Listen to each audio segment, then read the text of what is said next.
বন্ধুরা, আপনাদের কি মনে পড়ে কতদিন আগে ডুমুর গাছে টুনটুনি পাখির বাসা দেখেছেন? ছোটবেলায় বাড়ির আনাচে কানাচে ঘোরার সময় টুনটুনি পাখির বাসা দেখতে পেতাম। এখন আর তেমনটা দেখা যায় না।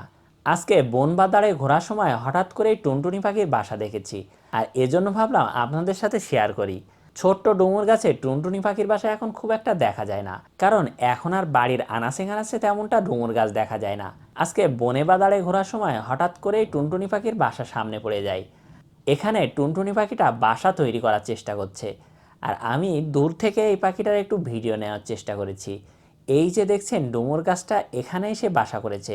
দুইটা ডুমুরের পাতা খুব সুন্দর করে সেলাই করে ওরা বাসা তৈরি করে, তবে ওদের বাসাটা একদম ঝোপঝাড়ের ভিতরে হয়। এখানে দেখছেন সামনের পাশটা কোনোভাবেই দেখা যাচ্ছে না, আমি পিছন পাশ থেকে অল্প একটু দেখতে পাচ্ছি। আমি বেশ কিছুক্ষণ ধরে দূরে বসে অপেক্ষা করছিলাম, আর অনেকক্ষণ পরে সেই টুনটুনি পাখিটা আসলো। আর এই যে দেখুন পাশের ডুমুর গাছে এই পাখিটা আছে, আর আস্তে করে তার বাসায় ঢুকে গেল। এই ছোট্ট টুনটুনি পাখিগুলো পাতার ফাঁক দিয়ে এমনভাবে চলাচল করে কোনোভাবেই বোঝা যায় না। আমি ভিডিওটা ছোলো করেছি, এ কারণে পাখিটাকে অল্প একটু দেখা গেল।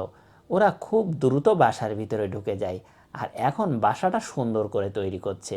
আর কয়দিন পরে এই টুনটুনি পাখি এখানে ডিম দিবে এবং তা দিবে, আর সেখান থেকে ছোট্ট ছোট্ট কিছু কিউট বাচ্চা বের হবে।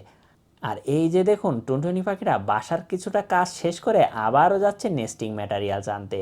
এই ভিডিওটা আপনাদের কেমন লাগলো অবশ্যই কমেন্ট করে জানাবেন।